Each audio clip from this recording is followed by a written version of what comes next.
I will be the first one to admit that there are some really cool mysteries and secrets that surround the runes, and that there's a lot of mystique and nostalgia kind of built up in the atmosphere of runography. But at the end of the day, simply put, the runes are an alphabet. That was their intended primary use, albeit that it was not limited to that use. And a lot of people really cloud their judgment by trying to think of the runes as solely an alphabet, because they were not solely an alphabet. One of the most profound things about the runes, in my opinion, is the fact that they were a philosophical system. They had symbolic representation. They had elemental meanings. The elemental meanings, and what I mean by that is that they were found in elemental realities, things that we run across on a day-to-day basis. But in short, most of the time that we see runes in archaeological finds, they were used as an alphabet. Today we have a lot of New Age thinking, a lot of mystic thoughts associated with runes, and sometimes people get a little bit carried away. Sometimes people let their imagination run rampant, and we lose touch of what we actually empirically know via the evidence. What we do know is that they were an alphabet. The Elder Futhark was an alphabet used by speakers of the Proto-Germanic language. The Younger Futhark was an alphabet used by the speakers of Old Norse or Proto-Norse.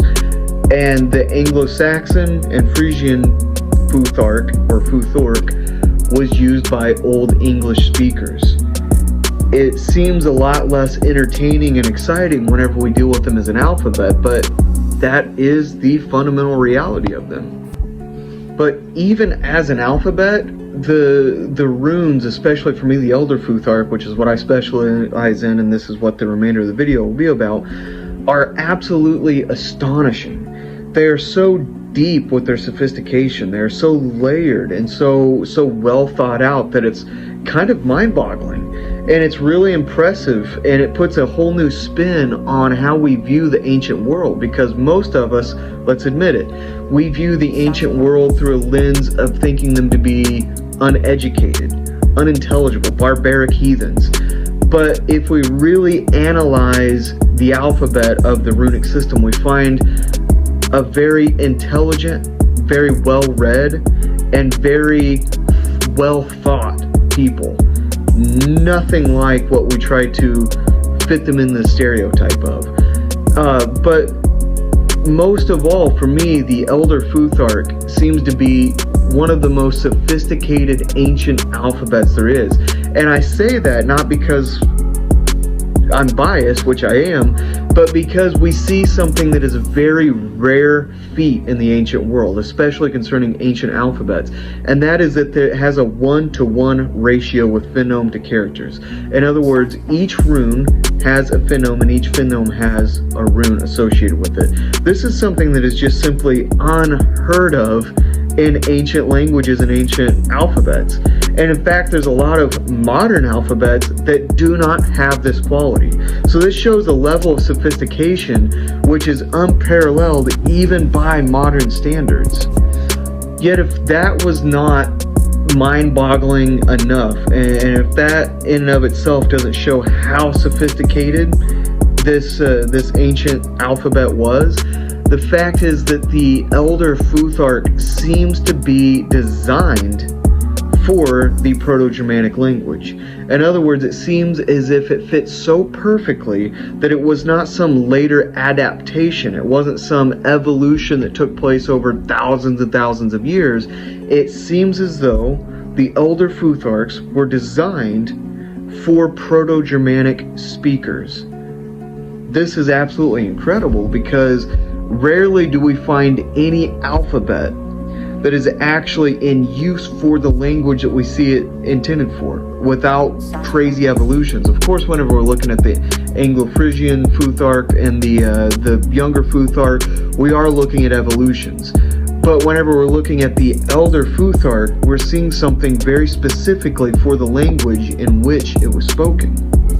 Now, to really understand the runes in context of the language they were designed for, we need to understand the fact that the Proto-Germanic language was a direct offshoot from the Indo-European language, and it seems to have developed somewhere around the first millennium BCE. In fact, most scholars today are pretty much in concurrent agreement that it dated around 500 BCE to 1000 BCE. This is also where a lot of runographers or runologists are now finding themselves in agreement that the runes seem to have originated around this time frame too. And there seems to be a lot of correlation with the Celtic and Gaulish languages, which we'll discuss here briefly. But not only do we see that the phoneme qualities and the pronunciation values seem to fit the Proto-Germanic language perfectly, but the timelines even add up. And this should be completely mind-boggling to anybody who's starting to piece the puzzle together. But see, a lot of times runes are misconstrued, misinterpreted as brutish or primitive, my apologies, or ignorant. Far from ignorant.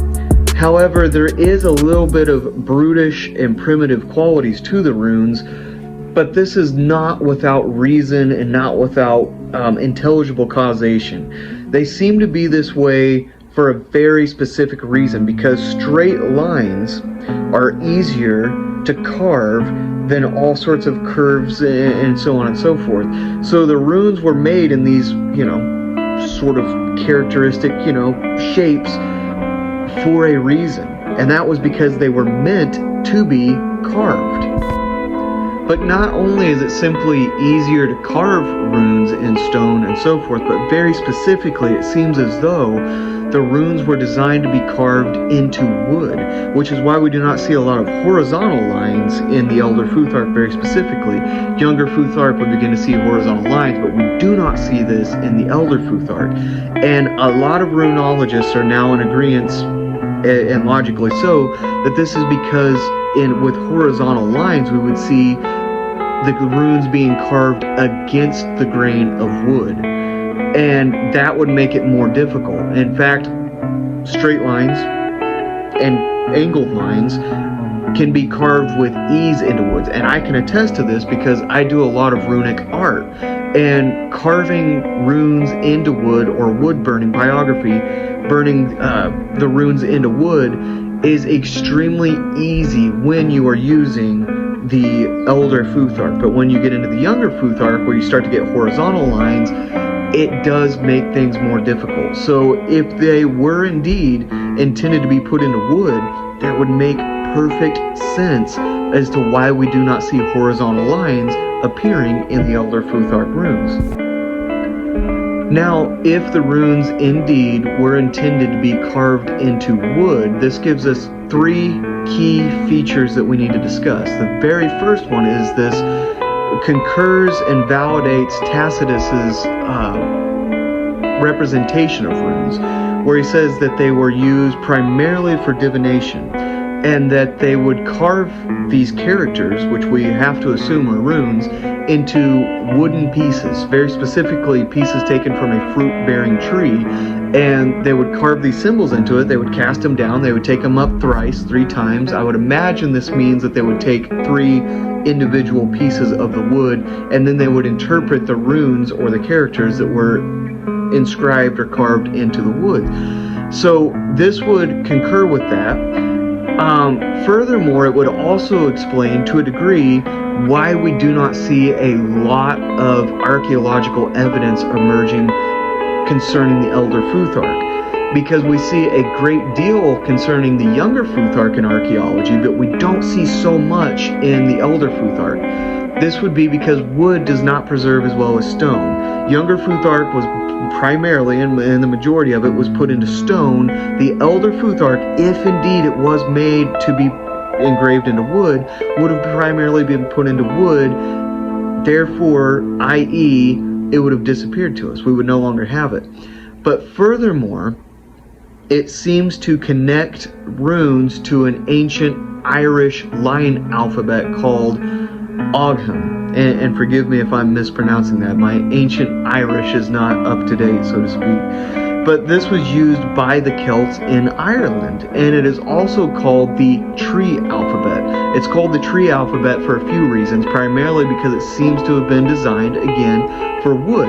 They're very straight lines, very rarely, in fact, only a couple times to my knowledge do you ever see horizontal lines in this ancient Irish alphabet, but we always see vertical lines in this ancient Irish alphabet, and oftentimes they were used pictographically to represent trees, and it seemingly was always meant to be put into wood. So this connects it to this ancient Irish alphabet, and not only that, but the characteristics of the Ogham, the ancient Irish alphabet, bears a very strong resemblance to the Elder Futhark runes. And of course, this is a very superficial observation, but nonetheless, there's enough similarities there between these two alphabets that we cannot ignore them, and we cannot simply say it's a coincidence. As a lot of philosophers would agree with me, that when you see too many coincidences arising, there's no coincidence at all. Now, fittingly enough, the name rune itself is a little bit of a mystery to us. We don't really know what exactly it means. We don't know exactly where it came from, but it appears very early on. For instance, in the Einog inscription found in Norway in 1938, dating to around 300 AD, give or take a little bit, we see an inscription on this that simply says, "I wrote a rune." And again, this is a very rough English translation, but it just simply says, "I wrote a rune." Now then, is this a message in runes? Is this a singular rune? Is this a rune in context of magical incantations? We really have no idea. It's left wide open to us. It's an absolute mystery. But we see the word, it's already in circulation, it's already widely used, so we know that it didn't develop out of the blue around this time. It had to have been around for a long time for the writer to use it in a proper context, and for the reader, no matter who they were, to understand what the context is.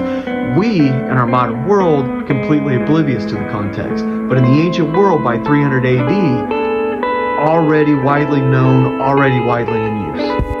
But we also see this in the Jarlsberg inscription found in Sweden, I believe in 1862, and I believe it was dated to around 500 AD, again, give or take, because dating is very complicated when it comes to these things. And like the Jarlsberg inscription, it says almost an identical thing, the gist of it being, "I wrote a rune," but we're left in mystery as to what a rune actually meant to the people at the time. We only really begin to get an idea of what the word rune actually means through accident, actually.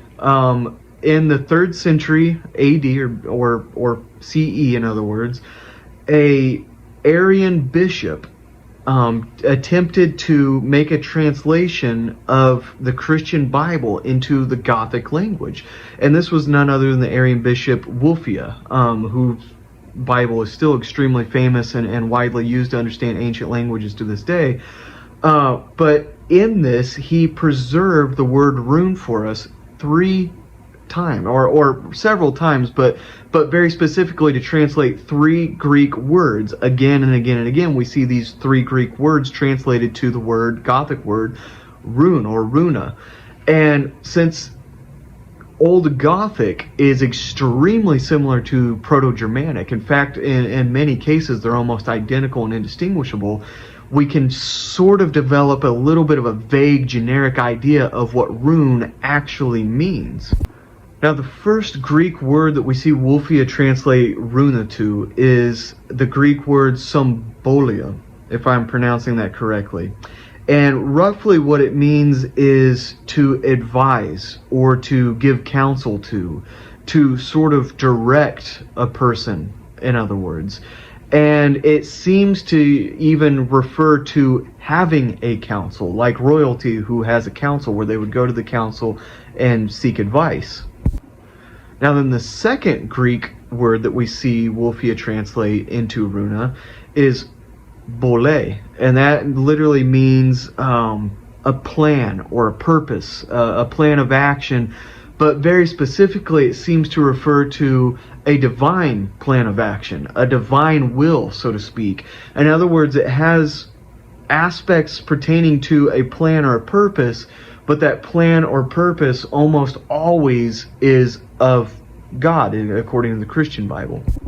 And last but not least, we see the third Greek word that Wolfia uses to translate into the runic Gothic is mysterion. And it is exactly what it sounds like. Mysterion is equals to mystery or a secret even. And very specifically, it refers to secrets of sacred value or secrets of religious context. But very generically can just be used as secret or mystery in general, something that is hidden, something that is obscured from sight or vision or audible, in other words. It's something mysterious, hence the Greek's word mysterion. But then we see other later connections to the word rune. For instance, in Old English, we see the word rune, R-U-N, which means whisper or secret, or something spoken in a hushed tone. In Old Norse, we see run, which means whisper or secret. And in Old High German, we see rune, or runa, sorry, my apologies, and again seems to mean something spoken in a hushed tone, something hidden, something obscured, something mysterious. In Old Irish, we see rune meaning mystery or secret or something that's in obscurity. We also see this in Middle Welsh in Rin, which means a mystery or a magical charm, something with a little bit more mystical qualities, in other words. And then, well, of course, we also see the Gothic rune or runa, which means secret, mystery, or divine plan, and we see that thanks to the preservation via Wolfia in his Gothic translation of the Christian Bible. Yet, all in all, over and over again, it seems that the word rune or runa seems to indicate a mystery or a secret, something hidden and obscured, but there seems to also be an air of magical quality about it as well, something charming and enchanting about runes. But why exactly do runes equate to secret or mysteries? That is a good question. We really don't know, but over and over again, the evidence seems to concur that it means mystery, something secretive, something hidden, something obscured. And it could be possibly because it was a metaphor, because whispers were not audible to everybody. If you whispered, you were usually telling a secret. It was something not to be heard by everybody, but you tell it to only one person. And this very likely could have some metaphorical, symbolic connection. That secrets are spoken in hushed tones, secrets are kept, and you can't hear a secret when it's spoken to somebody else. Secrets aren't just broadcast and boasted about. So maybe, perhaps, because you can't hear writing, you can't hear the runes themselves, but yet they convey something. Maybe there's some sort of metaphorical meaning, some sort of association. We don't know. That's a really damn good speculation as far as I'm concerned, but I still don't 100% agree with that. It could be that perhaps it was a secret that was held by the educated or the rune master, so to speak, but this doesn't make a lot of sense to me because it seems like on average most Proto-Germanic speakers knew runes to a degree. They could all read or write in runes. So being that it's a secret held by an select few elites, I'm not buying that 100%. What I tend to lean towards is a little bit, admittedly, a mystical interpretation, and that is that the runes were secrets of the universe, that they were fundamental elements of the universe which Odin uncovered or discovered and gifted to the gods and humanity. But again, everything is speculation. The only thing we can say with any sort of validation, with any sort of merit of evidence, is the fact that runes, the word rune itself, seems to imply mystery and secret. There did actually seem to be rune masters, though. Even though most people could read and write in runes in the Proto-Germanic culture, there were some who specialized in runes. For instance, again and again in Elder Futhark, we keep seeing the word Erlaz that comes up. And this word is largely mysterious to us, but it seems to denote a rune master. And other people have speculated that it means a magician. Some have speculated that it must be a military title. But each time we see it, it seems to consistently concur with the idea of a rune master. But what a rune master is exactly, we don't know. We don't even know if there actually was such thing as a rune master. But if there was, I would suspect and speculate that a rune master would be more akin to a teacher. Somebody who specialized in runes and would teach other people the use of runes and writing in runes encryptedly and the meaning of each rune. Most generally speaking, the runes were written left to right, but they could also be written right to left, and there was even times that they would alter between line to line, a form of writing that we call the strophodon, which is an act of writing associated with very ancient and very primitive languages. And there seems to be no rhyme or reason to why we see such alterations from right to left to right within the runic writings. But in association with this, we also see that runes were oftentimes written in a circular formation. They could also be written in a snake-like serpentine squiggly formation as well. But aside from the writing style, we also see runic characters fitting different patterns too. Sometimes we see the runes upside down, sometimes we see them backwards, sometimes we see occasions like with the Birkenau where there are 4 V's coming off of a vertical stem instead of the regular 2 V's coming off the vertical stem. And for the most part, this is all extremely mysterious to us. We don't know what any of this actually means or was supposed to represent, or if it was just that loosely formulated that there seemed to be no rhyme or reason at all to any of it. Yet all in all, these differences that we see could be tribal differences, somewhat like a dialectic difference, or it even could be a personal flair or a personal touch put onto these things by the writer, him or herself. But I believe that the runes, whenever we see them in different formations and in different patterns, have a pronunciation value.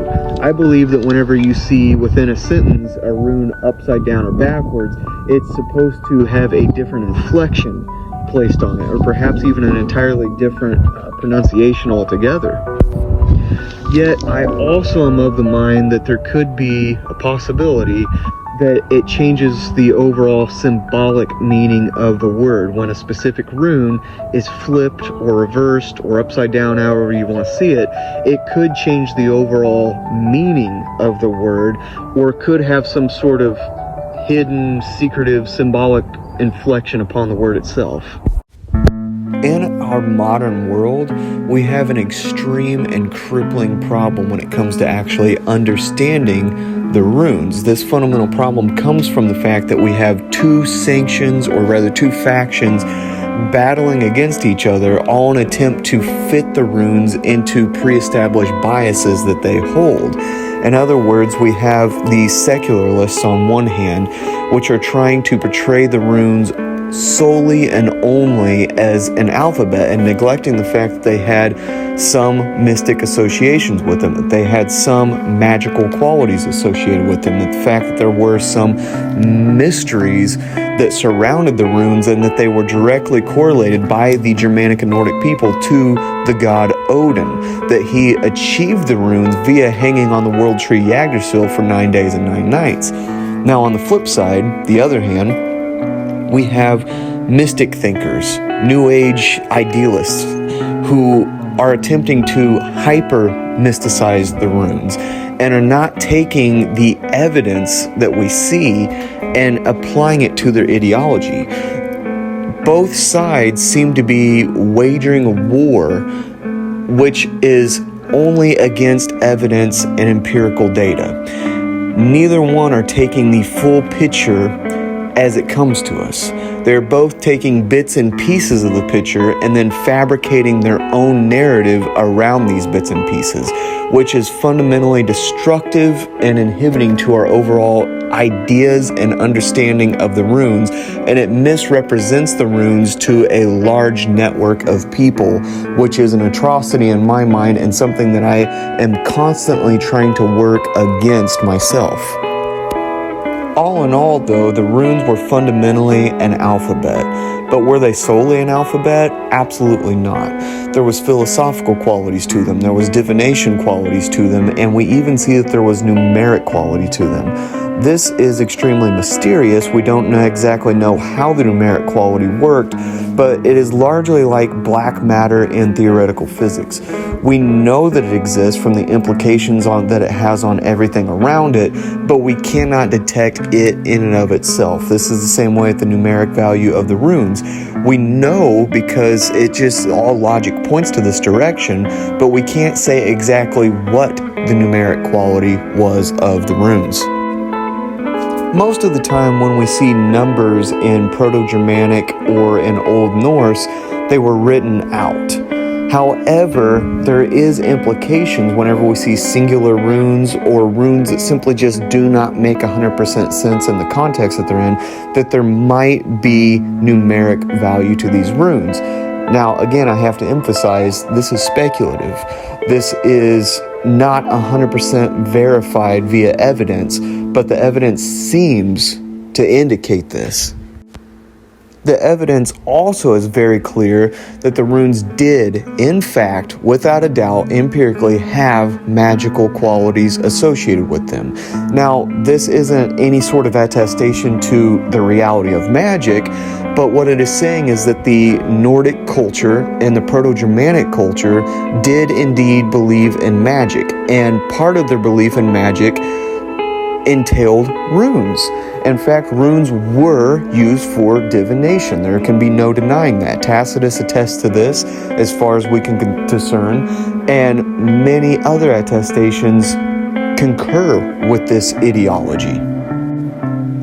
Furthermore, we do know that the runes had philosophical meanings, and these philosophical meanings seem to have magical associations with them as well. For instance, the rune Tivaz. We oftentimes see this put onto the hilt of swords or put onto shields, and this was a rune indicative of the god Tyr, which was associated with bravery and courage and justice and uprightness. He was a moral character and represented strong principles. So when we see these runes in isolation on weapons, we see that it certainly represents Tyr, the god, and it's oftentimes used to invoke the god Tyr. In fact, there's evidence pretty regularly where we see combination runes, bind runes, so to speak, where we see Ansu's rune and the Tivaz rune connected together, which seems to be a way to evoke Tyr and the rest of the gods of the Aesir as well. Yet in our modern world, to say that the runes were either sacred or secular, mystic, magical, or mundane is to completely neglect the reality of the ancient minds which held the belief in the runes.